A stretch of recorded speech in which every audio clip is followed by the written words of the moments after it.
You know, I really believe strongly in the promise that we make to our customers.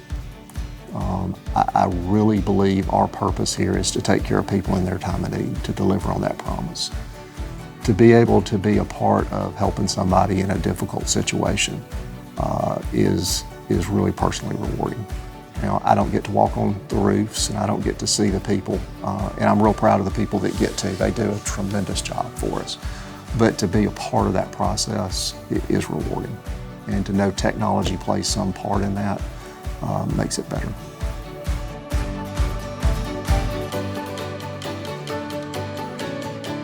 I'm Mike Rowell. I'm Chief Information Officer and Senior Vice President of Strategic Initiatives of Alfa Insurance Companies. You know, Alfa is a company that grew out of the Farmers Federation system. This is our 75th anniversary and we're a proud member of that federation. We grew out of farmers, so we grew out of all the small towns in Alabama and grew into the urban areas, and service is our key. And our agency force and what they do for our customers is vital. You know, we have to do business against some really big companies. Alfa's a large organization, we're over $1 billion, but we do business against the big boys. And so we see technology as a way to level that playing field.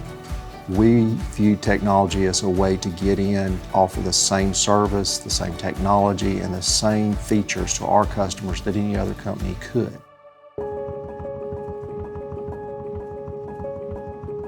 Prior to Lyft, leveraging information for technology for tomorrow, we had a lot of different systems, a lot of different things going on, and knowing our customer well enough to do that was nearly impossible. So the gist, as the name implies with Lyft, it comes from servicing our customers.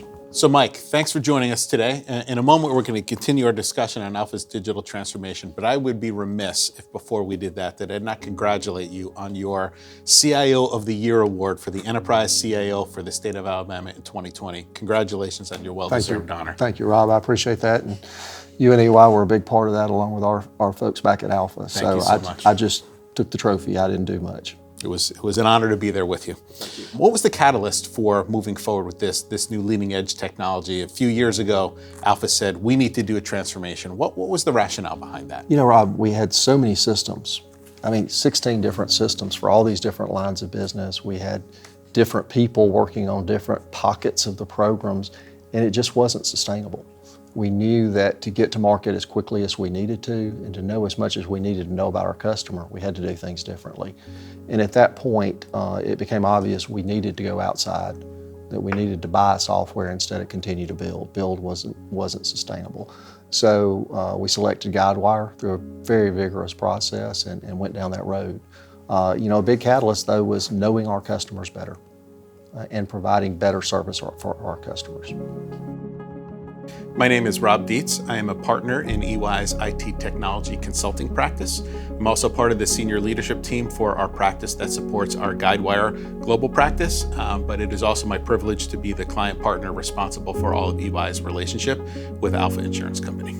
So first, let's just say Alfa was not unique in that challenge of being an incredibly successful company that has built up an IT infrastructure over time that becomes decentralized, a lot of systems that don't talk to each other. What that creates is a lot of process inefficiencies, data disparities, and the inability to be flexible and adaptive as times change. There's a perspective out in the marketplace now that when anyone does business with any company, they expect the same experience. So what Lyft does is it enables Alfa to deal with its clients how they want to be dealt with, in the manner which they want to be dealt with, and when they want to be dealt with. What Alfa has done a tremendous job on is taking that technology platform and enable the communication to the agents. The agents are a differentiating factor for Alfa. Those people out in the field is really the heart of the distribution for Alfa. But they need at the same time to have the ability to work with customers differently and in new ways than perhaps they've done it historically. What did you think when you were deciding on Guidewire? What were some of the biggest challenges that you knew would help solve for you? You know, the quality of the data and the speed of change that came with it. The Guidewire tool, and one thing that always spoke to us was it was a property and casualty insurance tool. That's what it was built for. And that was what they specialized in. So we knew we had a partner that knew insurance, and that's fairly unusual in the marketplace. And then the second part of it was the growing need for integrations into the software.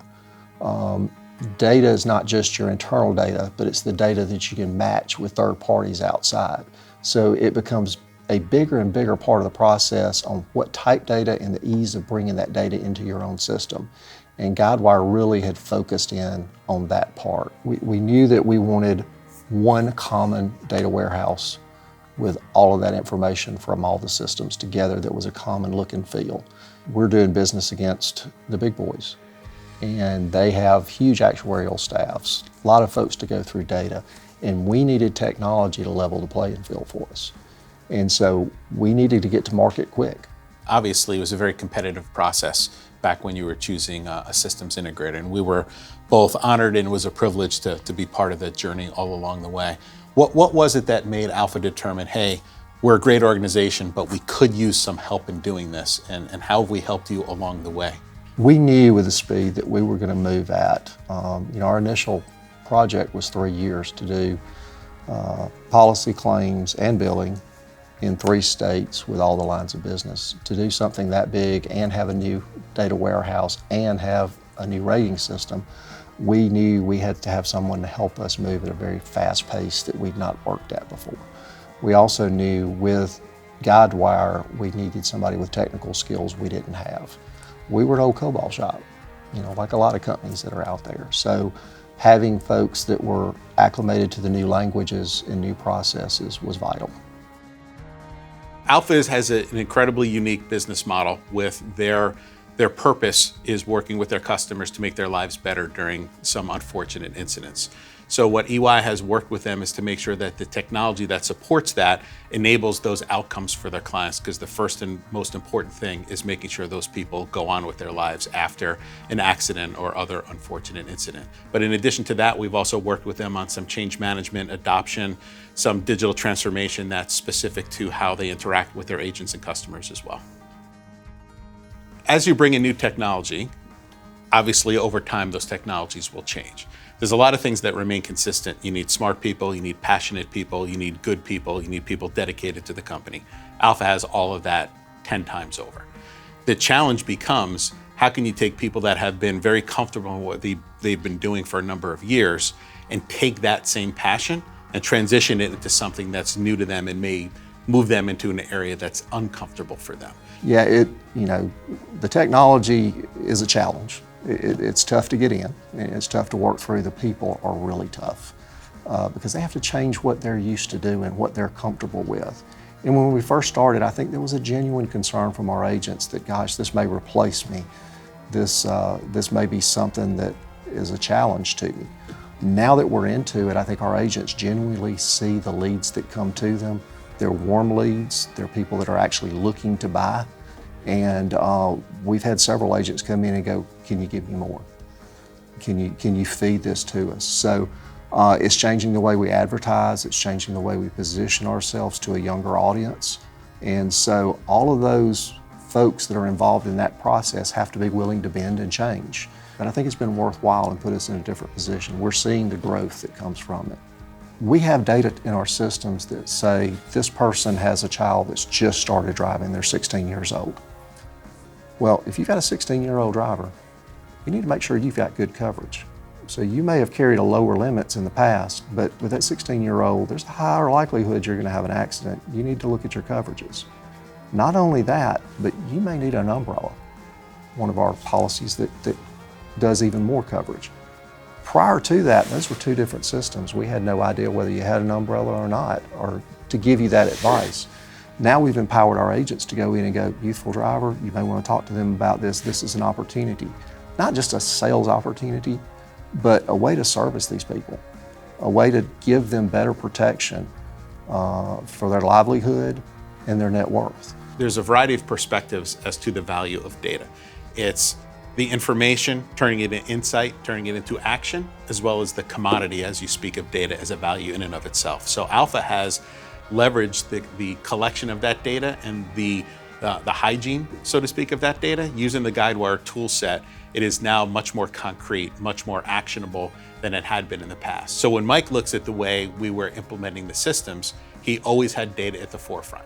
So we talked about the people being the value of Alfa, and unquestionably that's the case. The data underlies how those people can act in certain circumstances.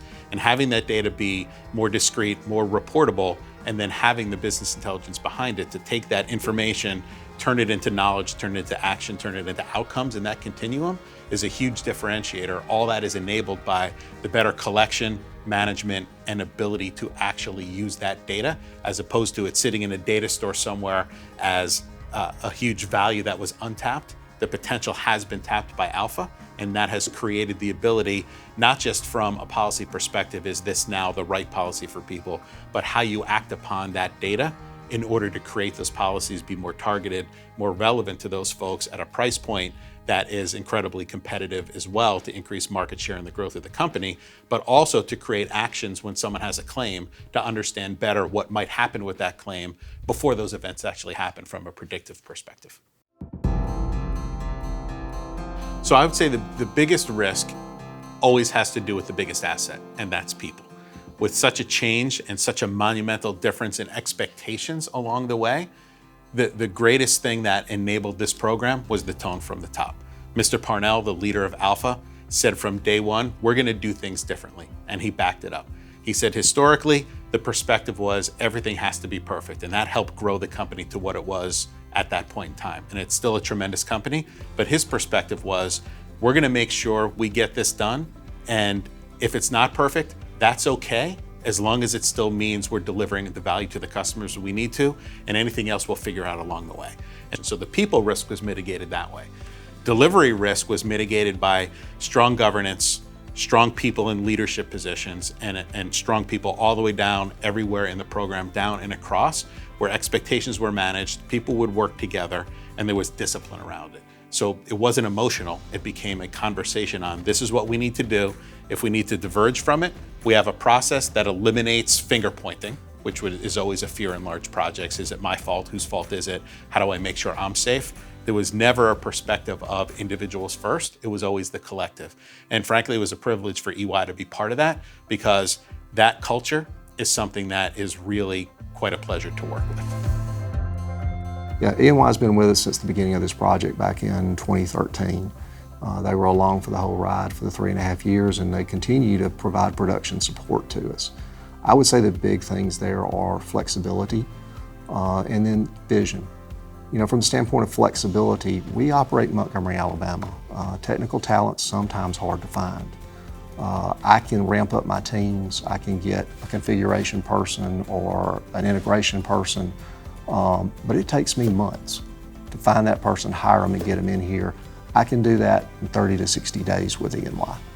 I can scale offshore at a more reasonable cost. It gives me a lot of flexibility to accomplish the goals. We can take on a big project, ramp up the resources we need for a period of time, and then bring them back down when that project is finished. The next phase that I would say is they give us what's next. What else do you need to think about? What other insurance companies are out there? This is what they're doing right now. Here's how you can improve. It's hard for us to keep up with all of that in Montgomery, Alabama. Right now, insurance tech, fintech is a big topic. A lot of nimble companies out there doing that type work. E&Y and Guidewire both have areas that really specialize in that. They give us a view and help us understand what partners we need to talk to and bring in here at Alfa. For me, it was exciting to watch that change, to be part of it, me personally, the whole EY team and Alfa team. At its peak, between Alfa and EY and your other partners, at one point probably had 250 people dedicated to it around the globe. That was, I'll go with 250, even if it's higher. But it was impressive because it was really one high-performing team. We had to perform for a long time at a high level of intensity. And the fact that people became closer over time because of that, after working hard for 18 months of sitting in the same room, was an impressive statement on what Alfa brings to the table and how it treats its people. And frankly, other people that are not part of your And you know, organization. after this project, facilities will no longer allow us to bring food in that room. It smells so bad because of all the leftover takeout and pizzas and everything that was in there. No more food. At the end of the day, good partnerships are about good relationships. Right. So talk to me on the personal level. Yeah, I don't like Rob Dietz at all. I mean, he's just, sorry. Rob has been instrumental in our project, and he has been a very trusted advisor, and it's personally been great to get to know him and his impact on this organization, see that happen. It's been personally rewarding to see some of our folks grow. It's fun to see people go, I'm not sure that could happen. I'm just really not sure. And to see them take it, lead it, and succeed, and gain that confidence that they can do it again has been personally very rewarding to see people grow. It's important to me. I came to Alfa with a 5-year plan. My wife and I were going to be here 5 years and we were moving on. That was 25 years ago. You fall in love with a company if you stay here long enough. And it's really important to me that this company's better when I leave than it was when I got here. And when you see people grow like that, you know you're handing it off at some point to folks better than you, and that's a good feeling. When you put technology in that allows the company to compete better, to put better products out, it makes you feel like you're part of making something better, and that's personally satisfying to me.